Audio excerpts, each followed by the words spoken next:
ভারতের লোকসভা নির্বাচনের দ্বিতীয় দফার ভোট আগামী শুক্রবার। ১৩ রাজ্যে ৮৯টি আসনে লোকসভা ভোট হবে এদিন।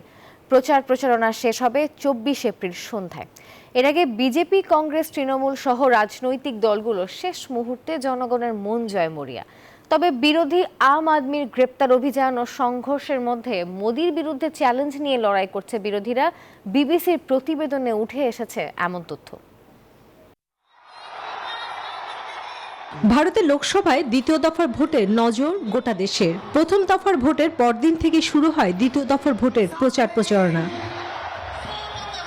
শেষ মুহূর্তে ভোটারদের মন জয়ে মরিয়া চেষ্টা চালাচ্ছেন বিজেপি, কংগ্রেস, তৃণমূল সহ রাজনৈতিক দলগুলো।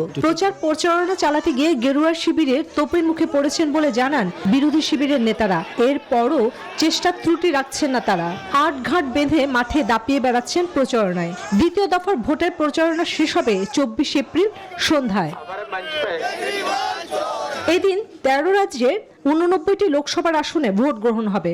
আসাম, বিহার, ছত্তিশগড়, কর্ণাটক, মধ্যপ্রদেশ, মহারাষ্ট্র, মণিপুর, রাজস্থান, ত্রিপুরা, উত্তরপ্রদেশ, জম্মু কাশ্মীর, পশ্চিমবঙ্গ ও কেরালা রাজ্যে।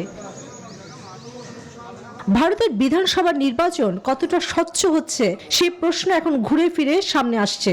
বিবিসির প্রতিবেদনে উঠে এসেছে কংগ্রেস সহ বিরোধীরা এই নির্বাচনের স্বচ্ছতা নিয়ে সংশয় প্রকাশ করেছেন। গ্রেফতার অভিযান ও সংঘর্ষের মধ্যে মোদির বিরুদ্ধে চ্যালেঞ্জ নিয়ে লড়াই করছে বিরোধীরা। দিল্লির মুখ্যমন্ত্রী অরবিন্দ কেজরিওয়াল এবং ঝাড়খণ্ডের সাবেক মুখ্যমন্ত্রী হেমন্ত সোরেনকে দুর্নীতির দায়ে গ্রেফতার করে বিরোধীদের বিরুদ্ধে ধরপাকড়ের যে অভিযোগ তা সত্যি তা প্রমাণ করেছে মোদী সরকার।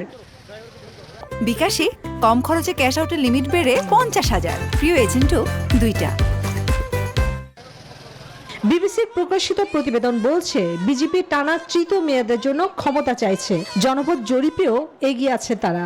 গত বছরের জুলাইয়ে ভারতের বিরোধী দল কংগ্রেস মোদী সরকারকে হটাতে ছোট ও আঞ্চলিক দলগুলোকে নিয়ে ইন্ডিয়া নামে একটি জোট গঠন করে। তবে তারা আদতেও সফল হবে কিনা তা দেখতে ভোটের ফলাফল পর্যন্ত অপেক্ষা করতে হবে। চন্দ্রা, নিউজ 24।